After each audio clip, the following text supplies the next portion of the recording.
yebo podcast.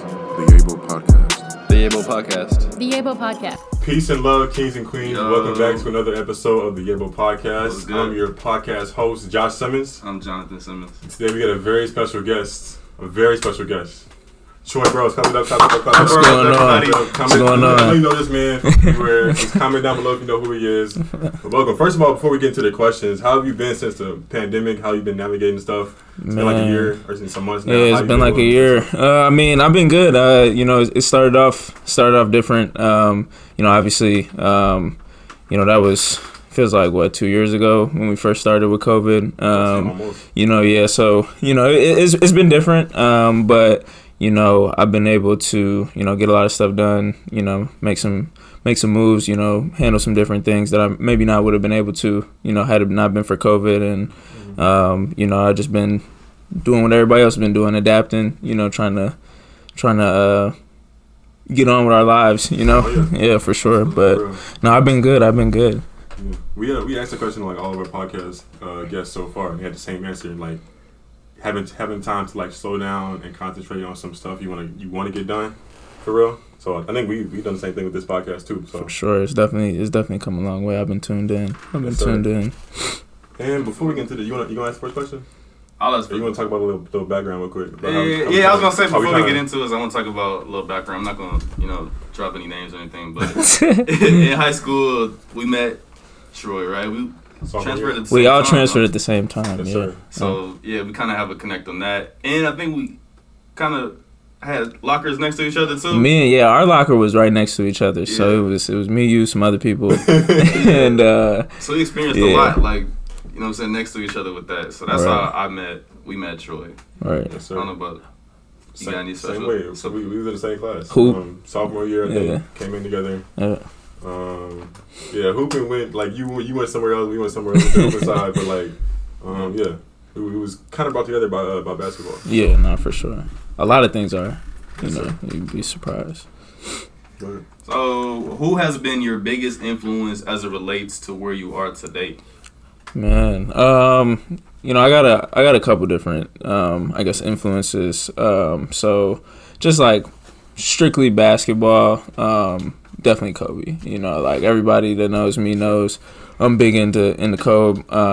He said something, in an interview one time. It was in his last season. It was don't watch what I did, but how I did it. So I don't necessarily, think I'm Kobe or nothing like that or nothing crazy like that. Obviously I pay homage and whatnot, but really just in his preparation, his mindset, how he approaches the game, how he approaches preparing for the game. To me, preparation for anything is the biggest thing that you can do. If you don't prepare right, whatever opportunity, however big or small, you're not going to be ready. So, just kind of, his mindset, obviously, my mom, she works hard, and, she does, everything she can for us. So, off the court, definitely her, I draw from a lot of different people. Honestly, my little brother inspires me, too. He's been doing this thing. Hey, I was hey, that boy can play some basketball. You know what I'm saying? He can play some basketball. So watching him progress, definitely, I don't want to be the washed older brother. So I gotta keep going with that. But that would be my main, things. And then just from that's off the court, but on the court, I watch a lot of film. I don't watch the traditional guys. I mean, obviously, everybody watches Steph and James Harden and whatever. But I like to watch guys that I feel I can pull from. So Mike James is a name. He's been tearing it up with Brooklyn. But I've been on the Mike James train since he was with Pana in Greece 3 or 4 years back. Small guard, came from small school. I watch a lot of him. I watch a lot of CP3. Smaller guys. I'm starting to get on the Trae Young train. He's been hooping. I like his game a lot. And those are kind of the guys that I pull from. Yeah, I got two responses to that. One, just to get on the basketball tip real quick. Mike James, players like that, you gotta have mad skill. So much, because he you could tell he stays in the gym. Mm-hmm. I think I saw a highlight tape of him overseas, but you could just tell he's not overly athletic either. Right. He's not overly tall, obviously, but you can tell he just be in the gym working. Right. And then two, I don't think Kobe gets enough respect for, like you said, preparation. And preparation when it comes to like it translating off the court for people, and how inspirational like being that prepared in basketball can be for like people who like we don't even play basketball, or just like in general, just like trying to get through life. Like being prepared and having that cliche statement like Mamba mentality towards everything in life. I think he's underrated for in that aspect to me. But yeah. No, yeah, he's super underrated, and you know, a lot of times, you know, people mistake, you know, his success and you know, and they say, oh well, that's just, you know, he's 6'7", he's, you know, he's athletic, you know, whatever. But like in terms of like NBA players, like if you look at like his measurables and stuff like that, like he's normal, like compared to those guys. Like there's dudes that are way more athletic, got bigger hands, everything, and you know, just kind of to go off what you were saying, like in life, you know, he's got, you know, he's almost obsessive to a point, and you know that gets. You don't want to be too obsessive on obviously with anything, but you know, just having that like I'm gonna do this mentality, you know, at least for me has been big, especially if you're coming from a situation or coming from a position of, you know, you're not the top dog, you know, like because if you're you know just so focused on doing this thing, and you know you put all your energy and efforts towards that, even if it doesn't work out, you know that at the end of the day, you know, you did what you had to do. So I think, you know, Kobe is monumental for his influence in that respect. For sure.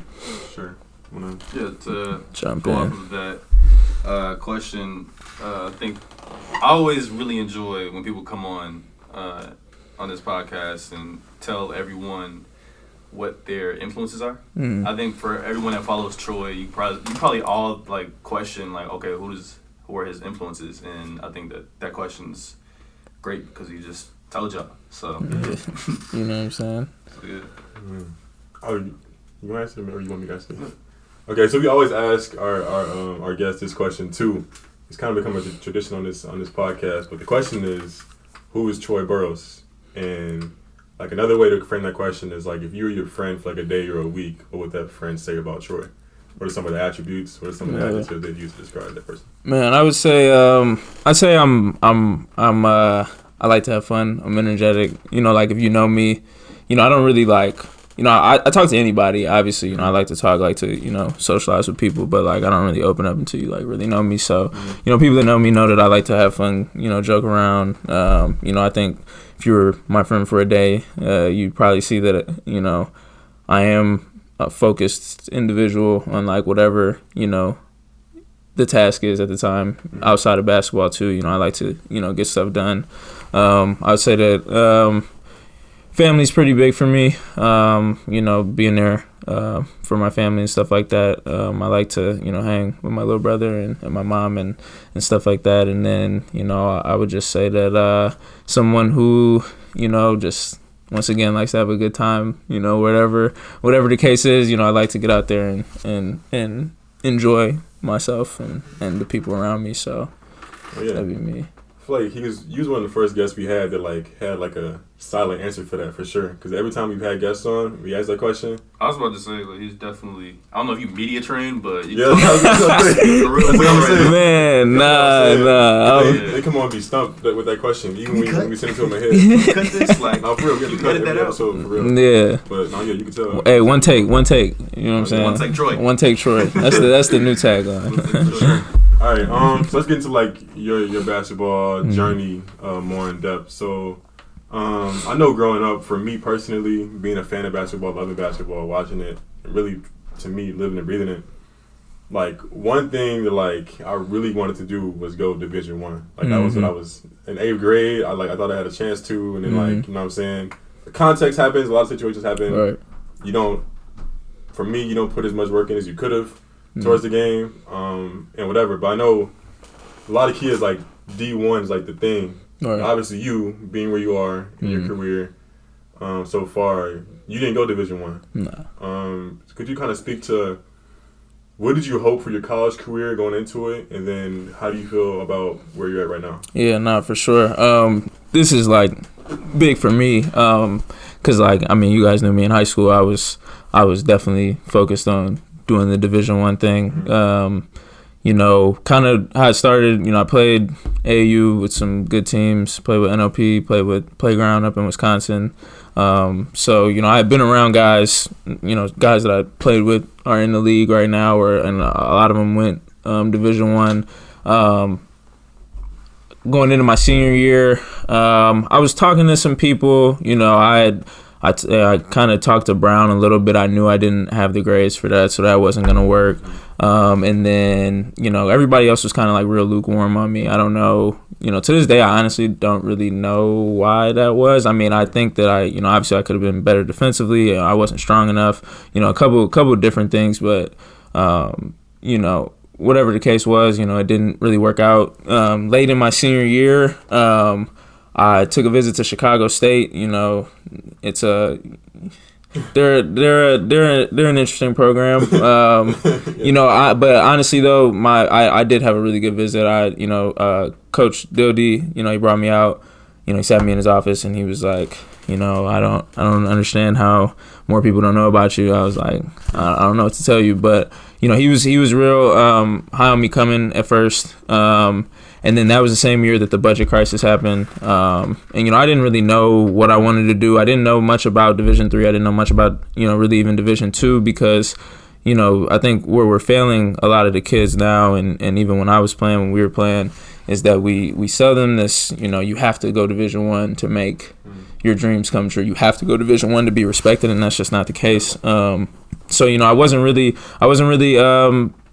hip, I guess, to any other schools outside of that. So I just was a D1 or bust in my brain. So, so Chicago State has this budget crisis.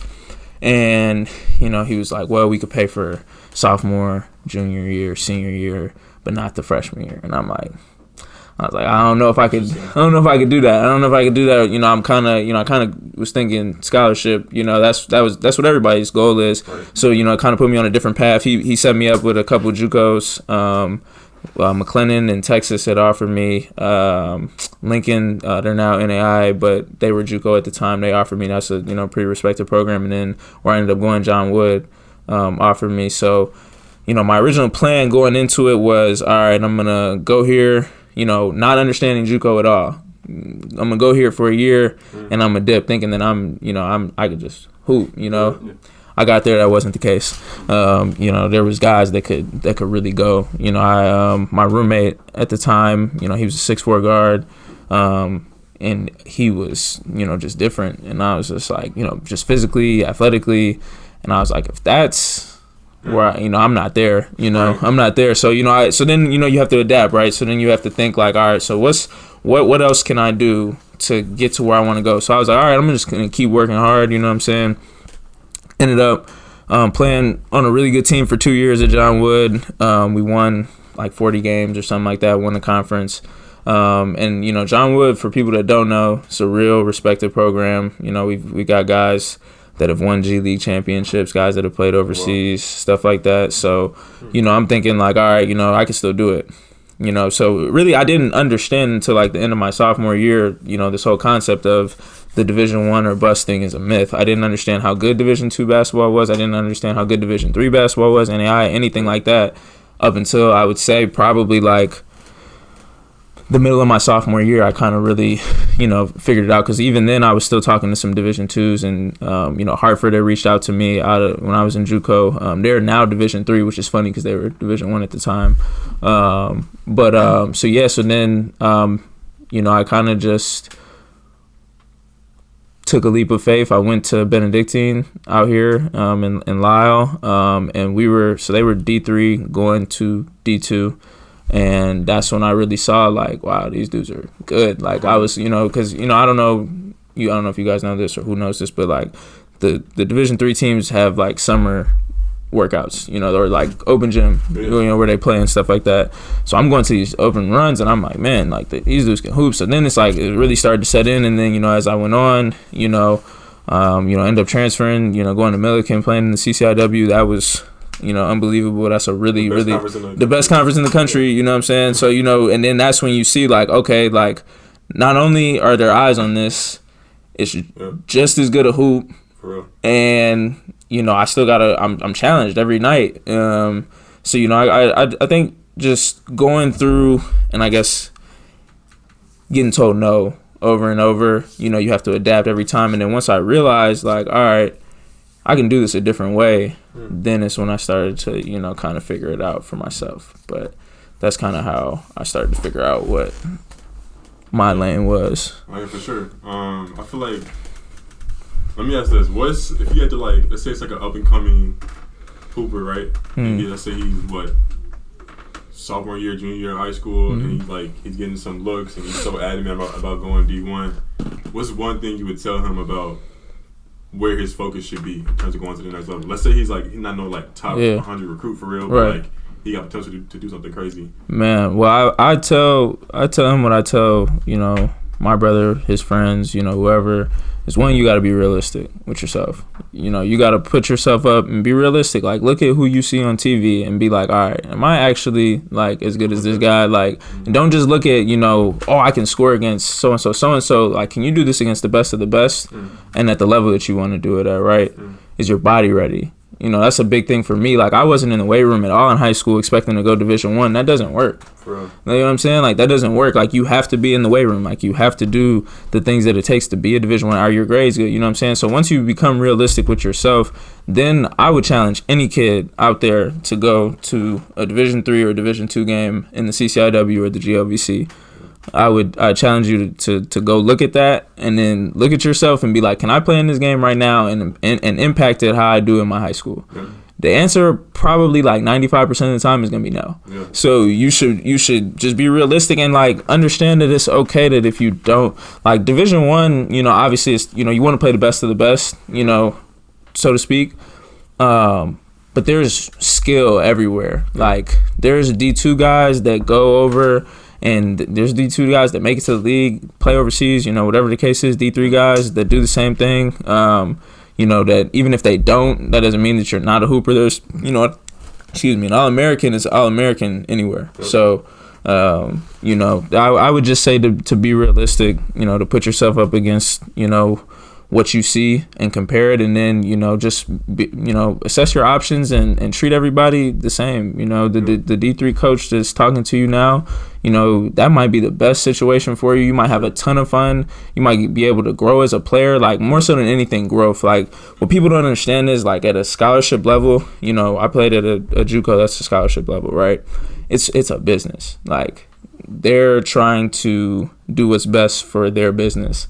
So what's best for their business might not be your growth. It might just be, you know, you got to stand it. Like my main role, my freshman sophomore year was just to catch and shoot. That was it. Like if I had just kept going on that path, then we'd be having a different conversation. I wouldn't have grown as a player. But if you can go to a small school and grow, and then assess your options later after you get a degree, or maybe after a couple of years, you know, with the way the transfer portal is now, you know, everybody understands that that's the way that basketball is going. So, you know, I just would tell them that.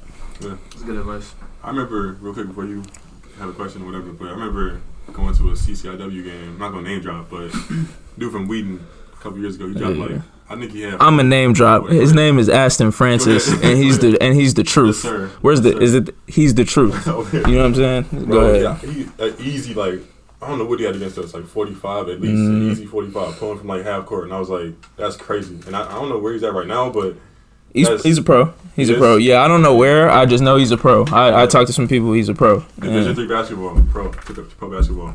And real quick, like just to give the crowd some numbers, like. 3.5% of high school basketball players actually play college at any level, like not just D1, but D1, D2, D3. So that shows you like the top like 3% of high school basketball players are playing at the college level. Like you got to be good to play in college, like anywhere. Like you got to be good. Like 3.5%. Think about how many people play high school basketball, like in the country. That's the country. You know what I'm saying? Like there's, you know, so many people that play and just don't get it. Get it cut. That's Ben. Man. What in the world? What in the world? What's up, man? What's up, man? Hey, we might as well keep this. We're not cutting that out. Hey, this is my guy right here, man. What's up, bro? I'm actually the homie. What up, man? What up? I'm like, who's holding up to just walk down here right now? Hey, shout out to Ben, man. Welcome back.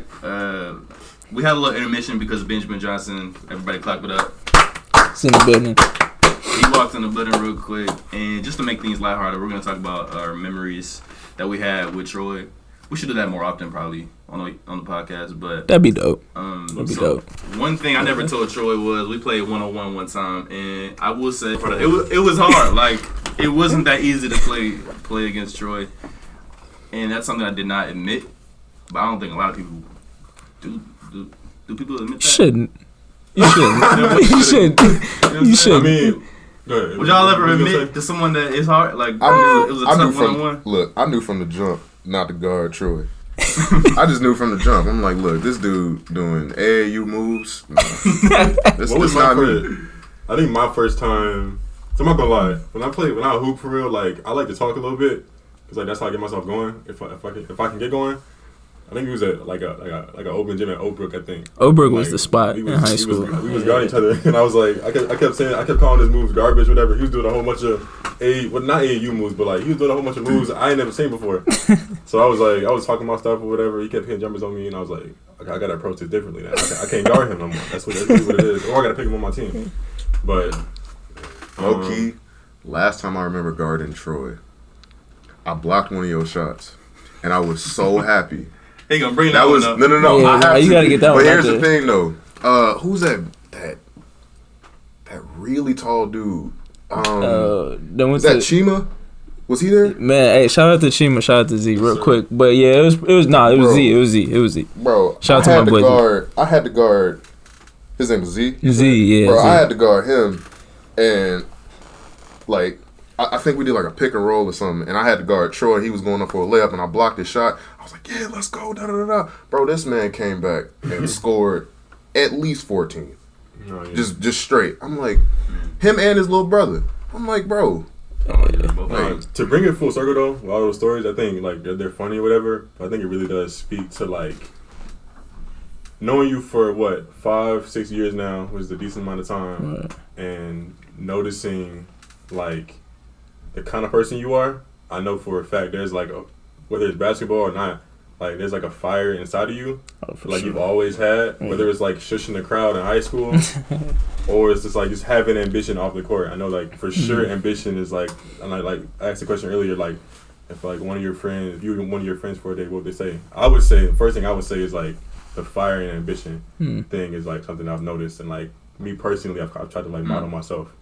So man, appreciate that. I agree. I ain't gonna lie, like going to school with you, like fire. There's definitely fire. Like good or bad, like it's always there though. Yeah, no, that's been something that it's definitely stuck with me. Like in my career, like my teammates, hopefully they tune in, but like my teammates from this year, I'll tell you, like and it just comes from a place of like, when you wanna have some sort of success. You know what I'm saying? Like you gotta approach it differently. Like I only knew what I saw on TV. Like I didn't really have nobody like directly above me. Like with the exception of like the guys I played AAU with, like the Admiral Schofield. He played for the Wizards and a little bit for OKC. Went to Tennessee. He's like one of the greatest players ever at Tennessee, right? Like playing against Javon Carter, plays for the Suns now. Like playing against those guys, like. They really got the fire. Like, so it's like, all I was doing was just taking back, like, I'm like, okay, like, I'm looking at him, he's getting this and that, I'm like, all right, I got to take that with me. And then, some of it was just, just loving the game, and, just wanting to win. But, there were some times, like, especially, like, in high school, like, shushing the crowd, that was always fun. I used to like playing road games more than home games. Like because like road games, the bus, just the whole experience, like, or even just like I can't even think of the student sections now. They just would say crazy stuff, but like talking back and forth to them, like like ACC or like St. Ed's for sure. Wheaton Academy in the York game. I played in the York game. Yeah, that game was wild. Yeah, I had 12 as a sophomore. That was your sophomore year. That was my sophomore year, and I think I said something to that crowd too. I enjoyed. I did it a little bit in college, like towards the end. This year we didn't get fans, and then the one game we had with fans, I was out, so it was tough. But yeah, definitely fire for sure. That's one thing. My bad. That's one thing that I feel like people don't talk about enough. Like your characteristic that you like possess and you show when you're on the court, like that transfers to like everybody on the court. Right. So I remember like there were times where you would that energy like when you would shush people. Like we kind of took pride, like the whole team kind of took pride behind that. We all had to like yeah, be quiet. We had to like stand behind him doing that. You know what I mean? Like we can't be like, oh Troy, like we would have to be like, okay, yeah. We have to like do it too. I don't know. Yeah, like get some grit. Like yeah, no, for sure. Like we was talking about earlier. Like prime example of it. Like in the league is like Trae Young. Like when he takes the bow in Madison Square Garden, like that's hype. Like that's hype. And then it carried over, into the next series and stuff like that. But like going back to high school, yeah, not for sure. A lot of that was I wanted to get people hype. Like for sure. Like we trying to. It wasn't about disrespecting the crowd. It was just more so about you and your team. It's a at the end of the day, like basketball at any level is entertainment. So it's like low key. I was trying to I knew what it was. No, yeah. A lot of this stuff is entertainment, but that's another story. Yeah. Can you just speak to talking about your basketball career further?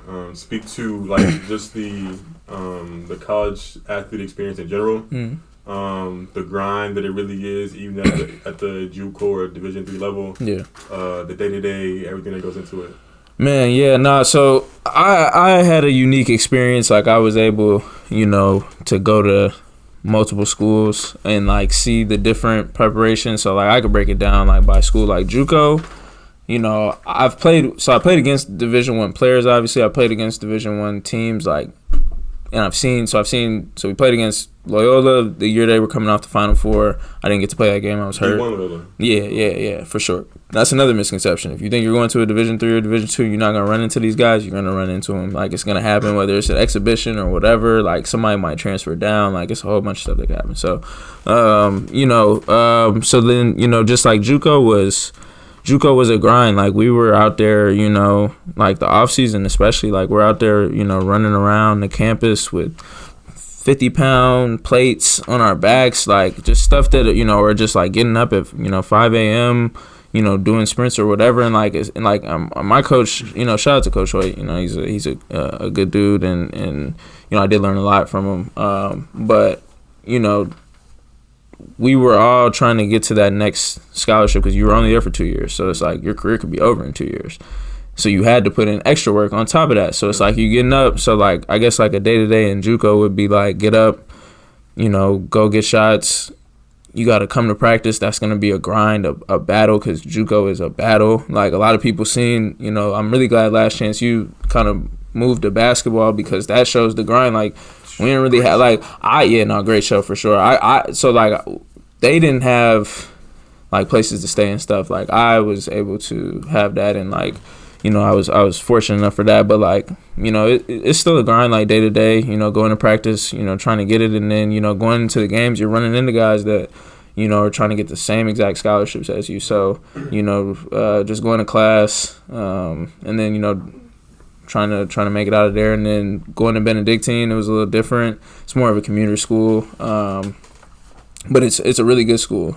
So, the schoolwork is it's hard, like, but that was like, for me academically, that was like the best year I excelled because like I was challenged, like I like the challenge, you know what I'm saying? So for that, I'm gonna keep it 100 on here. Like it wasn't like their preparation wasn't like the other two schools that I went to. It's no knock on them or anything like that. It was just they approached it differently. We had a great strength and conditioning guy. So you're going to weights, Tuesday, Thursday, and maybe like a Saturday or something.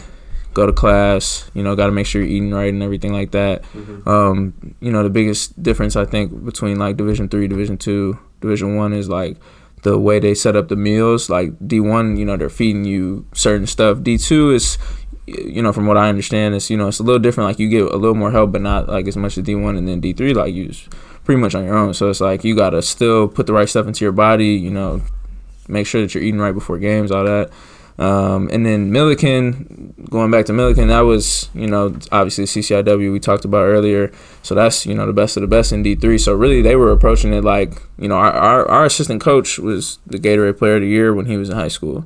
and in Missouri. And then, you know, his dad is the assistant at Virginia. So like every school had, you know, guys with similar stories. Like it may not be like that big, you know, or whatever, but so we're approaching it like how those guys do. So like Milliken was like, you know, you get up, we go to class, we'd have like in the off season we'd have like a strength and conditioning, you know, workout. So like we'll lift, and then, you know, we might play or whatever, and then we might come back for like more conditioning or whatever. Like I remember we ran, you know, in the sand, we ran the track, you know, a bunch of stuff like that. And then this past year, it really like kicked up a notch. Like I see, you know, we had the best of everything. Like our strength guy was good, coaching staff was great, you know, everything like that. So we were getting, you know, I get up every morning like 5:30. I go to the gym, you know, get there by like 5:45, you know, work on my game,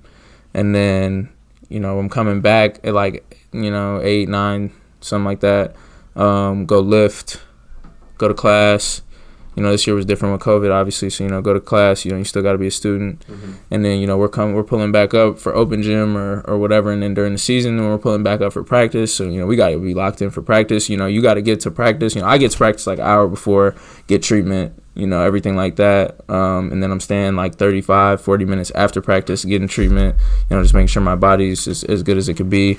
And then, you know, just putting the right stuff in your body. So, you know, it's a grind, and it's a lot on you, I would say, at Division III. Like nobody's gonna like, here's this, like here's that, like, oh, you have to be here. Like it's more so on your own, and you still have to excel, because, you know, me and you at least went to Division III schools, so you know that it's good academics. Like you're not just gonna go in there and people are just gonna, you know, let you skate. So right.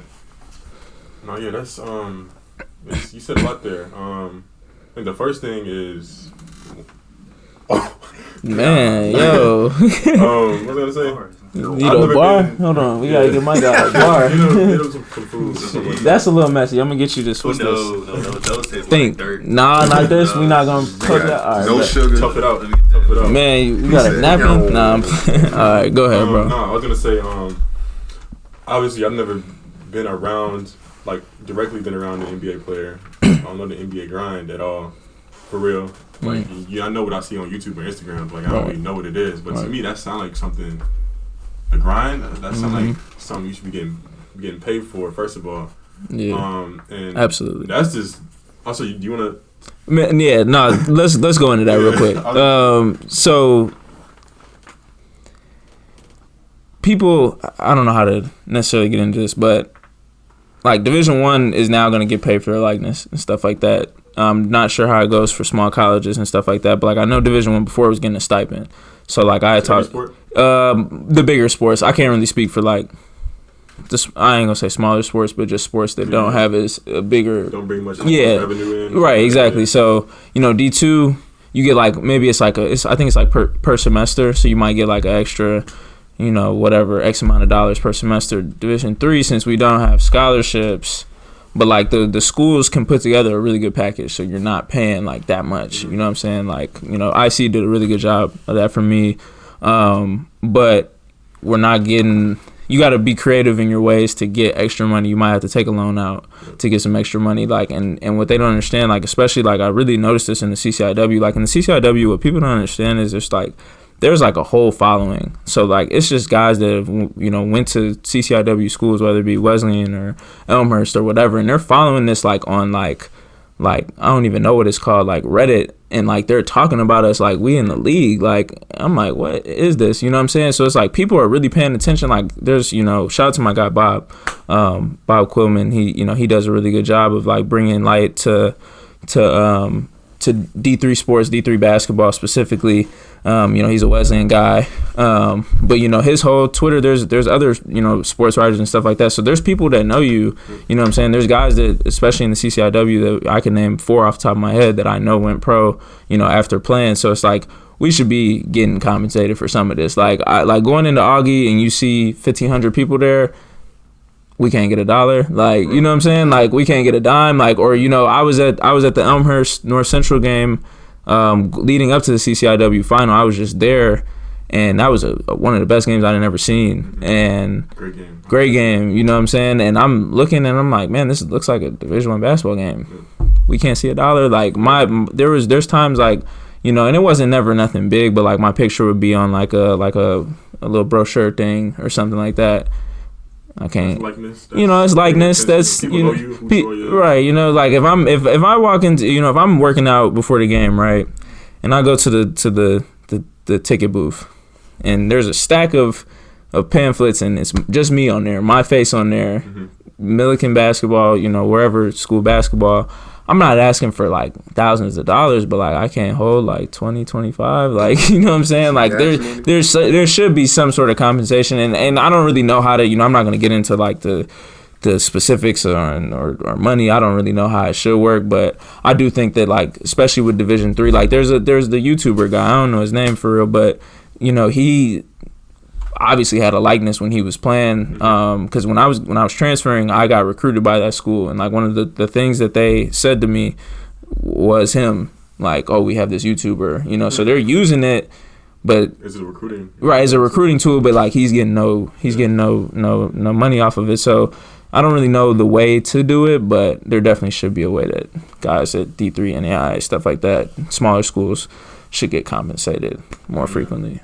And I think, I don't know if y'all have responses to that. Yeah, I can. Yeah, I mean, my minor is user experience, so it's like a lot of app design, website design. There's so many ways that y'all could make money. Like so many apps they could make. I think that's what they're probably afraid of. There's a million different ways that y'all can make money. Well, you know, it's funny too, is like so after this year, like maybe a month out, I ended up linking with Boosted, you know, so I got the merch on. I don't know if we can. We was gonna get to it anyway. I feel like this is a decent time. I linked with Boosted, partnered with them, so, and you know, we created No Defeat, and I can get into, you know, what that means and stuff, you know, later. But you know, it's just funny because it's like a month and a half after I'm done, I get this.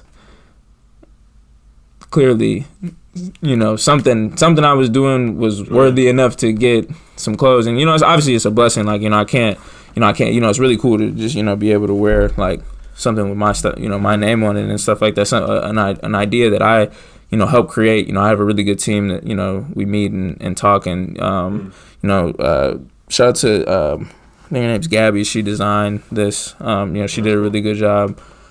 So, you know, it's cool that you can still get stuff like that, but it's like for the person that's maybe a sophomore that's even bigger, you know, whatever, than me or whoever else, they could probably get more. Like you talk about app design, like you could be, you know, you could promote an app. Like there's just so many different things. It doesn't have to be, you know, you don't have to play on ESPN to get paid. So, man, just to like sum it up real quick, I think it is just like it's probably the power thing. 'Cause I remember like first hearing about like college athletes should be paid like at least a decade ago for me, like, and that's a long time for like that idea to be popular, and not have like real progress being made. I know you said like Division I is getting some sports. Yeah, they can profit off their likeness. Go ahead. Yeah, and then like even at the Division I level, you got people like selling jerseys and like and like I know we don't want to get like too political or whatever, but like just like bring in like most of these kids are Black kids and like who are it's like, so that dynamic has always been a little weird to me, but yeah, hopefully one of these days we get there and like kids coming up after you can like it's gonna happen. Money gonna be everywhere. It should be. Very soon. You can get super creative nowadays though, in terms of like the way you produce profit for yourself. I mean, if you think about it, like if you're a Division III guy, like I'm not gonna name drop because he's still in school, but a teammate of mine was approached. He has a decent following on TikTok. If he's watching, you know who you are. And a company approached him about promoting like the, you know, the goals that you put on like a door, like, you know, something like small stuff, you know what I'm saying? Like they were like, hey, you just have to make a video, shoot it in here, and wear this shirt, and we'll pay you, you know, $30 a video. Wow. That and he's like, you know, and he's, you know, he's got a lot of potential. He's gonna be a really good player, but it's like even in that aspect. It may not just be off of basketball, but because you're a basketball player, you can't profit off of that, which is crazy. Like, just because he has a nice following on TikTok, you should be able to profit off that. Like, it doesn't have to necessarily be like I'm some superstar basketball player. Like, you might be a really good, like, you might be like my guy Ben, like, you might be a pianist, you know what I'm saying? Like, and maybe you're dope at piano on the side, and, you know, somebody wants you to, you know, promote something, and you can't do it because you also play basketball. That doesn't sit right with me. But yeah, that's always. What you saying? Question. Go ahead. If you had to give someone like you in the audience, and they're probably watching, if you had to give them like some motivation on how they would navigate Division III basketball, like what would you say to them? So I probably would first tell them, to make it your big time, right? So, don't worry that you're not at Kentucky. Don't worry that you're not at Duke or whatever, or Illinois, whatever the case is. Treat it the same way. Like, go approach every practice game with the same intensity, focus, and then off the court, be proud of yourself that you're playing college basketball. Like, if you feel like, if you're good enough and people are acknowledging you and stuff like that, like, take it, you know what I'm saying? Like, D3 has a stigma, and like something I hope to, as my career continues and stuff like that, I hope to try to help be a part of the change that like breaks that Division III, like, how many times like people just turn their nose up at you like, oh, you just play at a Division III. They have no idea that it's really good hoop. They have no idea that the facilities are top notch at a lot of these places. They have no idea that the coaches are top notch. Like, I can't think of his first name, but Calhoun, I think it's Jim or John, something like that. He was the head coach at UConn though, and he coaches at a Division III. So you can currently, so like you can get coached or you can be around top level, players and people in the game of basketball. Like Brad Stevens just moved up into the front office of the Celtics. Like, he played at a Division III. So like, whether it be the pro track, whether it be you just want to play 4 years, just make it your big time. Don't worry about what people say about it. Don't worry about, people saying, oh, you're not good enough. When it's time to, stay consistent to the work, and just make sure that you approach it with the same level of seriousness that you would if you were at a Division I. Why would you change it because of a number after a letter? That doesn't even make sense. You know what I'm saying? And we back again. So we touched on this a little bit earlier, but you have a shirt on. Obviously, you repping yourself. Yeah, you know what I'm saying. Talk to us about like what that is. What is No Defeat? For sure. And what is it? Yeah, so No Defeat. Shout out to Boosted. Team over there did a really good job. No Defeat is kind of just a mantra.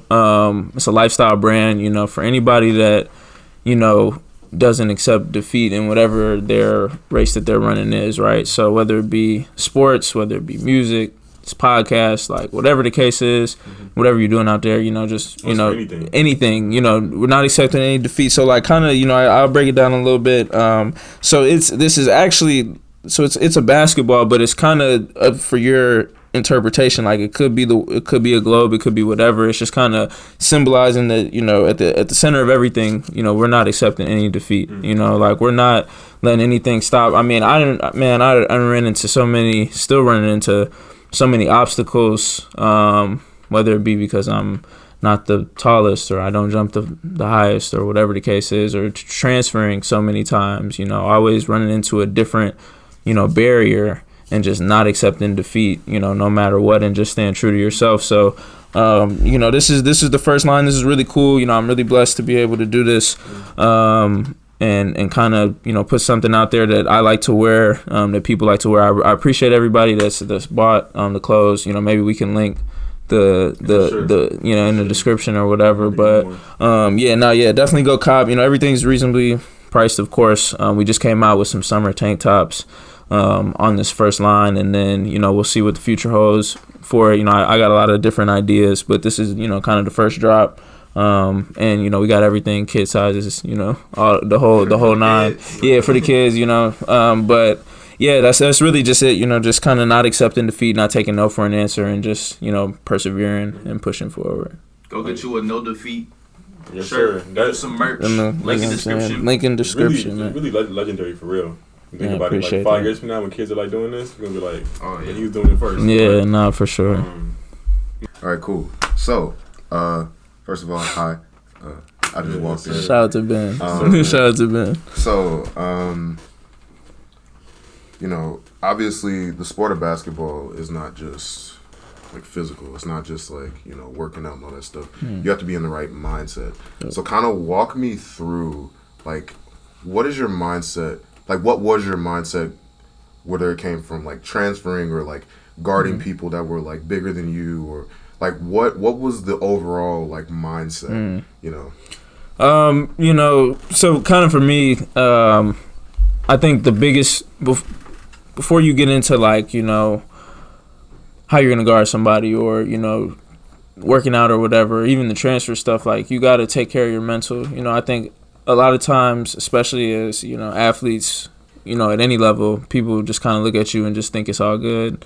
You know, it's not always all good. Like I've had my, you know, I wouldn't say struggles, but just, you know, battles. Everybody fights a battle, you know, mentally, obviously. So, you know, just taking care of yourself mentally, you know, finding a space that you can kind of go to relax or calm down, or, you know, if you got a lot on your mind, you know, going and talking to somebody. You know, I'm really big on, you know, going out and, you know, trying to be vulnerable and go to therapy. Like there's nothing, you know, you go to the doctor to take care of your body, you know, go to the therapist and take care of your mind too. You know, you're never too cool to take care of your mental. So then if you don't have a good mentality, like I would say the time that I saw the most improvement for myself is when my mental health was the best. So like when I was in a better space mentally, I was able to put more into my craft, put more into focusing on working out, you know, because the summer is a grind, you know what I'm saying? Like you talked about going up and guarding these different players. You know, when you're guarding, you know, my junior year, you know, I'm guarding a different like All-American level player every night. So it's like, and that's my assignment. It's nobody else. So you got to be in the right mental space for that. So then once you develop that confidence in training and in playing people and making sure that you're in a clear, or as best as you can be clear, you know, frame of mind, then you can start to, you know, be like, okay, I got this guy tonight. Like, what am I going to do to disrupt it? Watching film is big, you know what I'm saying? You know, just kind of my mentality. You know, I said like the hardest time for me over the past couple of years has just been transferring so much. Like none of this, you know, nobody, you know, knows obviously, but you know, none of the transfer situations were something that I was just, you know, oh, I'm better than, and I'm just going to leave. Like, it wasn't any of that. And anybody that knows me knows that. And, you know, hopefully the coaches that, you know, I was with know that. And even if they don't, I don't really care. But for real though, you know what I'm saying? Like, it was never, you know, something that was voluntary. You know, it was always, I had to, you know, kind of make a change, you know, and just understanding that, like, you know, I love Illinois College. Like, I'm a blue boy for life now. Shout out to all my guys. Shout out to Coach Schweer, Jay, Malik, you know, everybody up there. You know, I had a great year. I really wish I could have went there for 4, to be honest. And, you know, being in that environment was really good for me. And it was an environment that allowed me just to, like, take care of, you know, I had an outlet to talk to. You know, those are my brothers, you know, forever. Jay, Malik, you know, Coach Schweer, you know, I always know I can count on them. So, you know, just when I was transferring and stuff, it was obviously hard, you know, not knowing where you're going to play. I think, you know, it was challenging. You know, you don't know what your role is going to be year to year. You don't know that, you know, I always had to go into a different system and learn. I'm the point guard, so I have to know the plays. Like, I can't not know them, you know what I'm saying, or I'm not going to play. So, like, learning a new playbook every year, just, like, challenging myself mentally, it was taxing, you know what I'm saying? But, you know, when you finally do get to a place where you are in a good spot and you are, you know, comfortable, then, you know, it's all worth it. So it was all worth it, you know, for me. And, you know, we did really a lot of special things this year, had the best record in, you know, like 8 years or whatever, and got to play some really good basketball, went undefeated in conference. Hey, we might as well be the conference champions, by the way. You know, nobody beat us, and they wouldn't have beat us. But, you know what I'm saying? But, First take Troy. You know what I'm saying? First take. No, yeah. If you're like an up-and-coming high school, 8th grade high school, top 100 or not, and you're not listening to like what he's talking about right now, like you're not getting this nowhere. Like, where are you getting this much of like candid free game? Free game. Like, you can search for it all you want. You're not gonna find it nowhere else. So like, if you're not taking notes right now, you're a high school player. You like, missing or it. not. Like you missing something. Yeah, for sure. You gotta ask this. We all basketball. I think we're all basketball heads, right? Mm-hmm. And it's obviously a contentious question for most people, especially talking about the top two. Mm. Who's your top five? Should we do favorite or just top five players? Those We do- are different. No, right? you know both. what? Favorite. Do both, Favorite? do both. All right. Do both. So favorite, man. All right. So favorite, it's got to be Kobe. One, Kobe Bryant. Two would be Steph. Been a Steph fan for forever. You talk about stories. Junior year of high school, I'm in the lunchroom yelling and screaming that he's better than Michael Jordan. You know what I'm saying? Bro's a huge Steph. Bro. Man, Huge, what? bro. Huge. Not even playing.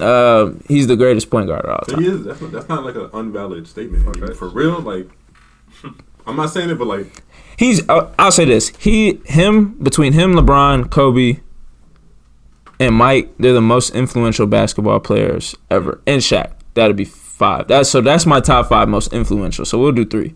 So anyway, so we got Kobe, Steph. I'm gonna go favorites. This is still favorites. I'm gonna go Bron. I really appreciate Bron. A lot of people do not appreciate him, and I really try to stay out of NBA talking Twitter because a lot of them people can't even make a left hand layup. So it's like, Left hand. man, Hey, left hand layups are hard, bro. hey, The footwork, bro, that's hard. hey. So you know what I'm saying? If you can't make a left hand layup, or if you was a bench player on the freshman team, don't tell me that LeBron isn't great. You know what I'm saying? So but LeBron's greatness on and off the court is unprecedented. So he's probably 3 for me. 4 would be AI.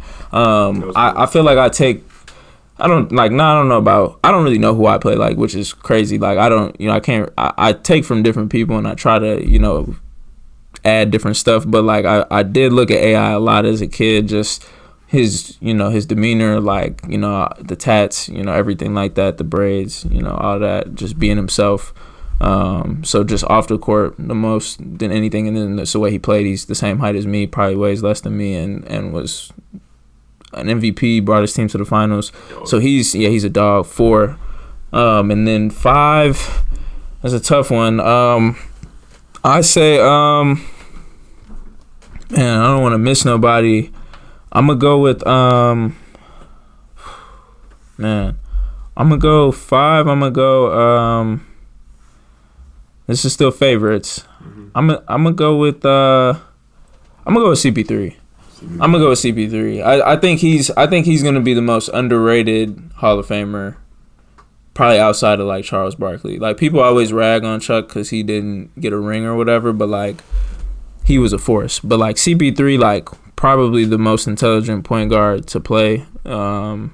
If you look at his win, like before he gets to a team and then after he leaves, the win percentage just goes way up. Like OKC, they made the playoffs. Like Houston was in it. They just happened to run into one of the best teams ever, the Warriors, every year. The Hornets had series with Kobe back in the day. So, CP3 is probably my top 5 favorite, and then I'll go all time. I got you. Earlier you was like you don't know who you play like. Yeah. First person that came to my head was CP3. The Really? jerky, Yeah. like in between, like. Okay. I'm with it. That's it. I'm with it. Hey, that's a major compliment because I watch between him, Steve Nash. Like I watch a ton of them because I'm just watching guys that are small. Like I'm not I love watching Steph, don't get me wrong, but he's 6'3". Like I'm not 6'3". Like I can't, and I'm not, and nobody's gonna let me. I take some deep ones sometimes, but like nobody's gonna let me do that stuff. I like watching them, and I take what I can. But like those guys, like they're in between game, mid range, and stuff like that, the fade, everything like that. So yeah, that's what's up. But and then what? So all time. Yeah. Top 5 all time, and you want in order. Pressure. All right, man. I'm gonna go in order. So I'm gonna go from 5 to 1. I'll go from 5 to 1. So I'm gonna go with 5th. I'm gonna go with It's tough. It's tough. I'm gonna go with man. No, I don't know if I want to go 5-1. That's tough. I might have to. All right, here. All right. We'll do this. I'll say. They're gonna hate me for this one. I'm gonna go Kobe number one. That one? Yeah, I'm gonna go Kobe. And I get it. You know, the Finals MVP, all that, whatever. I just think to take it from where he took it to where he ended for 20 years with the same franchise, all the accolades, you know, the chips, the Finals MVPs, they gypped him on the regular season MVPs. I don't want to get into it. It's ridiculous what's being done. STIGMAS here? Something It's ridiculous. Yeah. Averaged 33 a game and brought his team to the playoffs with Smush Parker and doesn't win MVP. Man, I'm name dropping Smush. All right, yeah, I'm gonna go Kobe. I'm cool if somebody says Mike, I get it, but I'm going Kobe. I'm gonna go Mike, Bron. So far. I'm gonna go with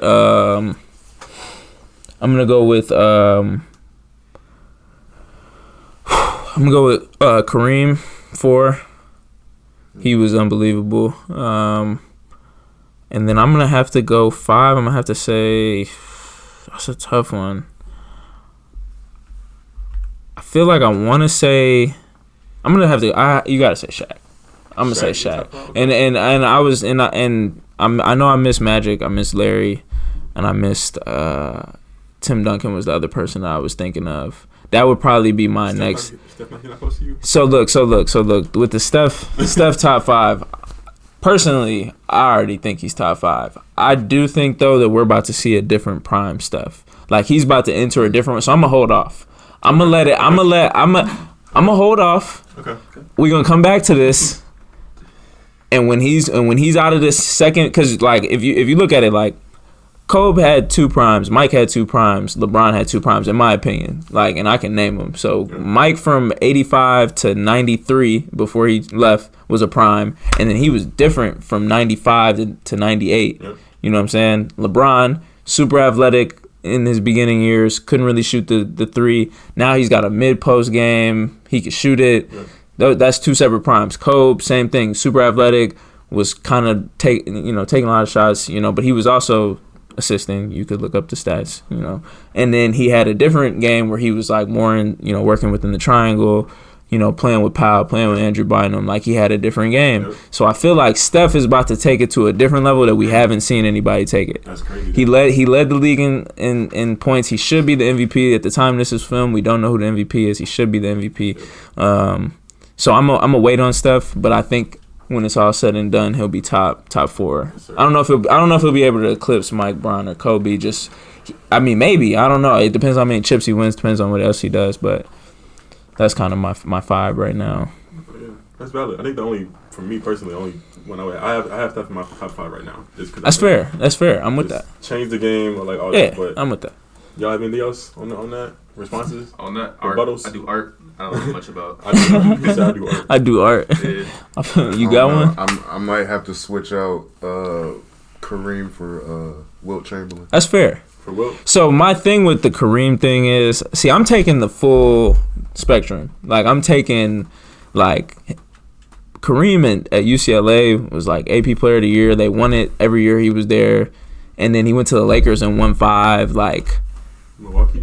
Did he win in Milwaukee? I can't even think off the top of my head. He won 2 or 3. You know what I'm saying? In Milwaukee, I don't know what he did. Oscar Robinson was on that team too. Yeah, so you know what I'm saying? Like he was different. Wilt, I don't.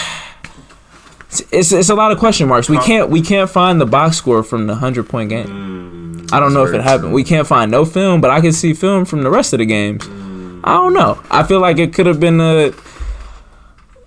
This is a conspiracy, but it could have been something to make the league more appealing. Like, we got a guy that'll score 100. And the photo, the iconic photo. I know I saw Kobe score 81, and I know I saw Jalen Rose had. Man, hey, shout out to Jalen Rose. He's a great dude, man. But and I know I saw Book put 70 on the Celtics in the Garden. Yeah. So I'm gonna say it's a fact. So y'all have anything else to say? I was gonna say all love, all respect. Man, for sure. Yes, sir. Yes, sir. Man, I ain't gonna lie. what y'all got on the rap tip right now though? The rap. On the rap. We gotta ask we gotta ask this one. Your top 5. Not even just rap, just top 5 artists in general. Man, we definitely gonna have different. I'm great. I'm ready for this one. I'm going. So wait, artists or rappers, or like people that do rap music? We usually ask artists. We usually ask artists. All right, I'm gonna go Michael Jackson. Oh, okay. Yeah. Thank you. I'm gonna go Michael Jackson. King of Pop. I'm gonna go Michael Jackson. I'm gonna go Prince. Thank you. Yeah, I'm gonna go Prince. Thank you. You different. Okay, I'm gonna go Drake after that. I'm gonna go Drake. Valid, That's big. valid. I'm gonna go I'm not Drake. even mad though. I'm gonna go Drake. Drake is different. Straight. Artist of the decade. He's different. I can't wait for sort of no bad. I don't even think there's a bad song in my. I'm just saying. Okay. I don't think he's had a bad song. I don't think he's had a bad song. Shout out to Drake. And then I'm gonna go with that's when it gets tough. I don't know, cause it's like I'm gonna throw J. Cole in there. I really like this last album. Cause now I'm getting away from the other genres of music. Cause after that it's like, and then I'm gonna go Hove. Thank you. Okay. I'm gonna go Hove. That's valid. That's a very diverse top 5 too. That's a good top 5. I liked it. Solid top 5. I liked it. Thank you for joining us. Man, thank you for having me. I'm glad I could have got on You won't be here. a stranger to the channel. Nah, for You sure. want again to give an update? Oh yeah, for sure. On your journey. For sure. Anything else y'all want to say? In terms of speaking and talking, this is probably like one of our best ones. So I'm excited for it to drop. yeah. Let's get it. No hype for real. Yeah. But yeah, thank y'all for watching this episode. Make sure y'all like, share, comment, and subscribe to the video and the channel, and tune in for more great guests in the future. Yes, sir.